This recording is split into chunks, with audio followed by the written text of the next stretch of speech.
What's up, everybody? Welcome back to the 2300 Gear Jammer channel. We're going to keep working on this junk Pinto that should have been scrapped 10 years ago. And in the last couple of videos, I finished the cage, and next I'm going to do rear end and rear suspension. I explained early on that this car got pushed outside with all kinds of stuff put in it, including all of the rear suspension stuff. So it's rusted really bad. And what I'm going to be working with is competition engineering ladder bars that really, they look like they've been in the ocean. All of this stuff is really bad. This stuff I had, it was the only thing set in stone. I had to buy some of these brackets, a cross member and a drive shaft loop. The reason I wanted to do these ladder bars, there's better options, but when I was originally putting this car together, the plan was to keep everything simple, and I just didn't think I was up to the task of 4-link from scratch. Supposedly any dummy can do ladder bars, so that's what we're going with. The rear end though, I hadn't really decided that until just a few minutes ago. I've got a 78 Pinto 8-inch, 94 Explorer 8.8, 87 Thunderbird Turbo Coupe, Chrysler 8 3/4 rear, and the one that's in there is 90 Mustang GT. It's been painted, so I don't want to use anything that nice. Keeping with the theme of everything else on this car, I'm going to use this Turbo Coupe housing.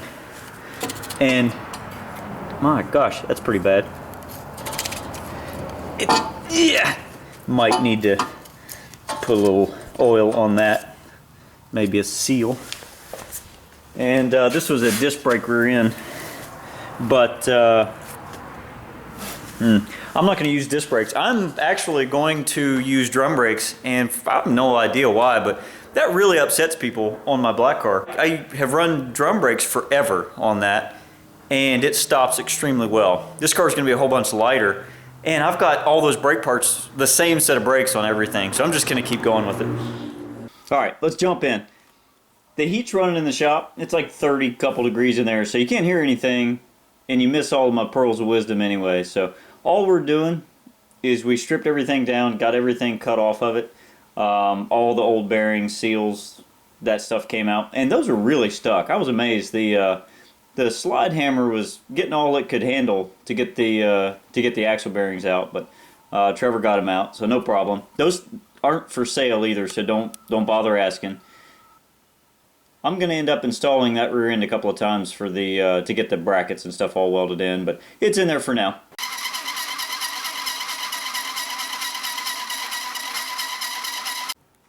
I ended up making new axle housing brackets. The car axle tube diameter is different than these. These were made for 3-inch axle tubes, like 4 9-inch stuff. So, made some new ones.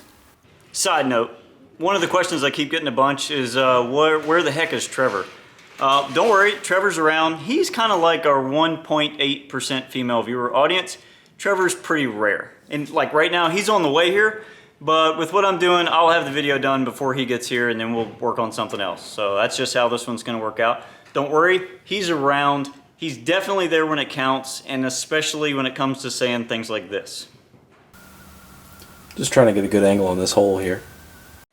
And yes, I'm going to leave that comment in the video.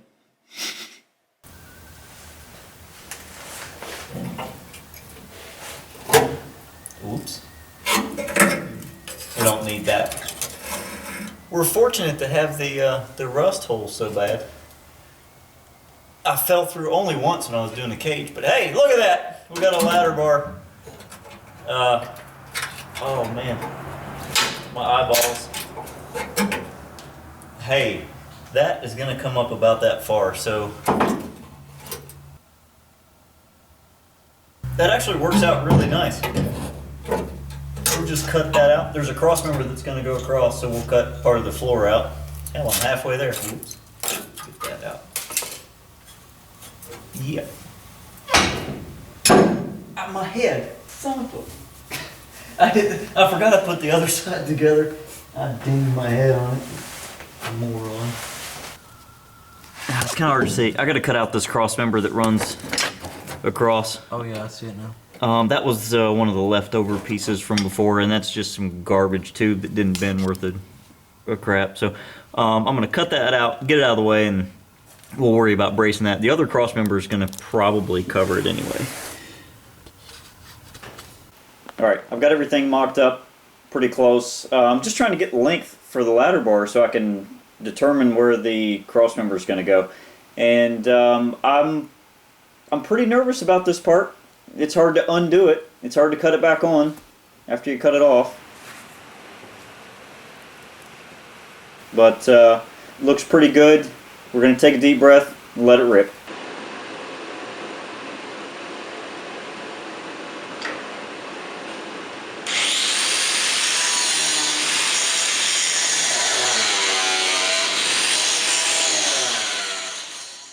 Alright, work's being done. Time for my favorite part, pointing out where other people screw up.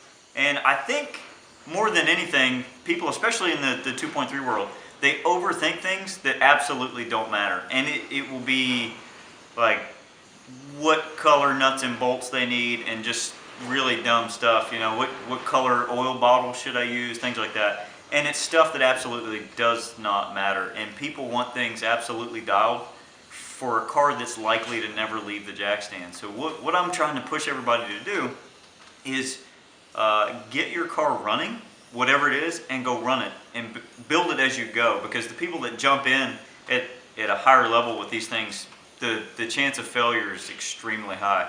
So look back, everybody that runs these things and has done fairly well, they started at 200-300 horsepower and then 400, and from there it goes up.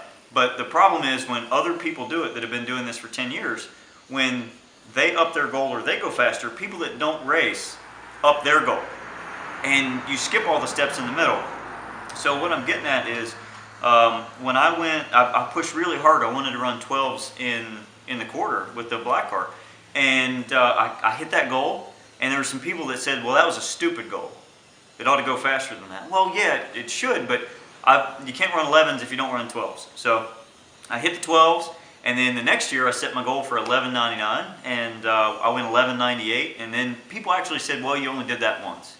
So I ran 11s all year, and then by the end of that year, I was ready to start moving towards the 10s. And I never did with a completely stock engine and a 70 shot. I never could get into 10s. I went 11.27 at 118.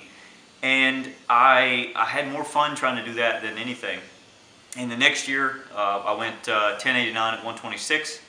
And people said, well, you only did that once. And then I went 10s for a long time after that. And then I went 9.99 in the video that most people have seen. And then I heard, well, you only did that once. And then I ran a bunch of 9s, and I went all the way down to 930s.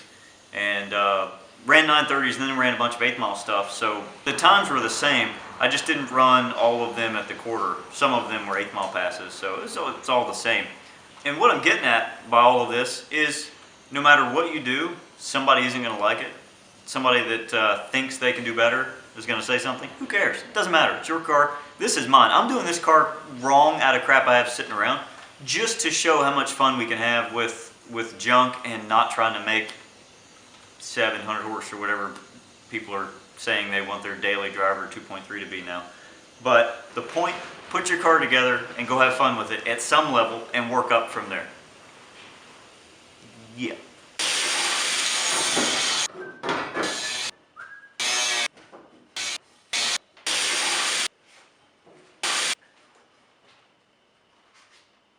All right, quick side note for those that aren't familiar with what ladder bars are, how they work. Imagine, that's a pretty good display. I may have to leave that. Imagine torque coming through the drive shaft, and this is a 2.3, so just a little bit of torque, not much torque. Comes through the drive shaft, and then imagine a really big rear end right here, a really nice one. Yeah, that's really nice. All right, so as the torque comes through, it tries to rotate the rear end this way. And what that does is, since this is bolted to the rear end, is it will lift this in the front. This is attached to the cross member under the car that I'm installing now.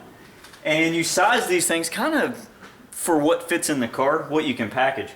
But this one is way too long. These are 33.5, and that's all I could get at the time. And it puts the driver's seat almost exactly at this point. So that's going to make for an interesting feel. But that's how they work.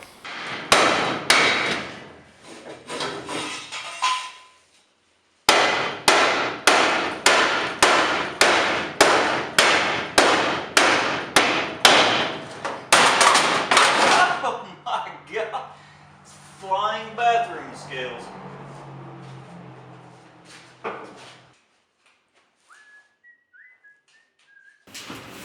Alright, here's something I didn't explain very well before.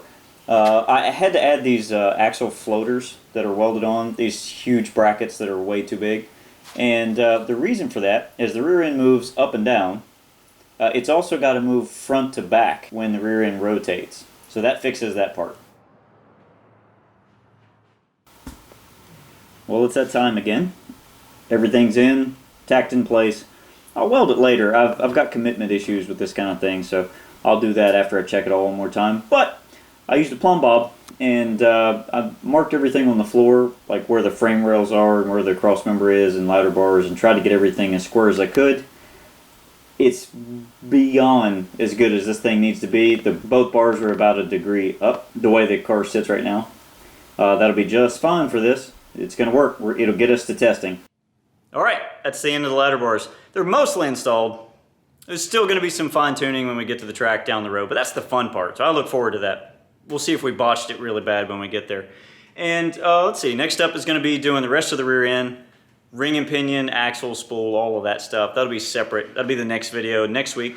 Don't forget to like the video, comment, subscribe, tell all your friends, and I'll put up some extra videos for you to watch right here. We'll see you next time. Bye. Wow. They're really... Why would you do that? What is its purpose? Either way, it's going in a video at some point.